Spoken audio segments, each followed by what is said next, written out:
Welcome back to my channel friends. ఈరోజు మీకు బొంబాయి రవ్వతో వెరైటీగా ఇలా దోశ చేసుకోవడం ఎలాగో చూపిస్తానండి.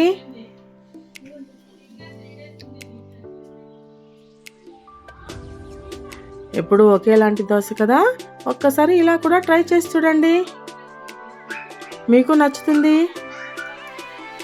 ఒక గిన్నెలో 1 కప్పు బొంబాయి రవ్వ వేసుకోండి. కొద్దిగా నీళ్లు వేసుకుని ఓ 2 నిమిషాల పాటు నాననివ్వండి.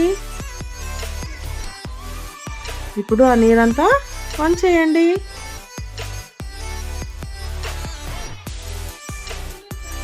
ఇప్పుడు ఇందులోకి 1 కప్పు పెరుగు తీసుకోండి. బాగా కలుపుకొని ఓ అరగంట పాటు నాననివ్వండి.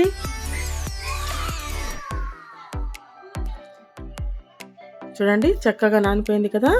2 మీడియం సైజు ఉర్లగడ్డని ఇలా పొట్టు తీసి తరుక్కొని ఒక మిక్సీ జార్కి వేసుకోండి. నేను 5 వట్టిమిరపకాయలు తీసుకుంటున్నానండి, మీరు పచ్చిమిరపకాయలు తీసుకోండి. 1/2 స్పూన్ అల్లం వెల్లుల్లి పేస్ట్ వేసి ఇలా నున్నగా మిక్సీకి వేసుకోండి. ఇప్పుడు ఈ రవ్వలోకి అంతాను అది తీసుకునేసేయండి. ఒక మీడియం సైజు ఉల్లిపాయని ఇలా సన్నగా తరుక్కోండి. ఒక క్యారెట్ని తురిమి పెట్టుకోండి. అదంతా కూడా రవ్వలోకి వేసేసేయండి. కొద్దిగా కొత్తిమీర వేసి కలుపుకోండి.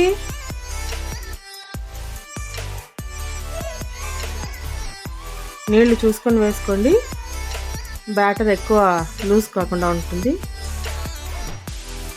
ఈ కన్సిస్టెంట్ ఉంటే చాలండి. 1/2 స్పూను బేకింగ్ సోడా వేసుకోండి. 1 స్పూన్ ఉప్పు వేసుకుని బాగా కలుపుకోండి. రవ్వ వేడైన తర్వాత ఇలా దోశ పోసేసుకోండి.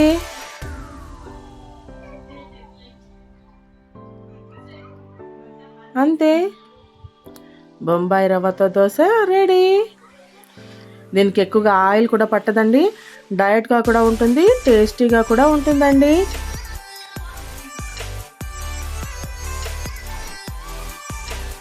దీన్ని మీరు ఏ చట్నీతోనైనా సర్వ్ చేసుకోవచ్చండి. నేను ఎందుకు మామిడికాయ చట్నీ తీసుకున్నాను. మీరు ఒకసారి ట్రై చేయండి. నచ్చినట్లయితే please like, share, comment and subscribe.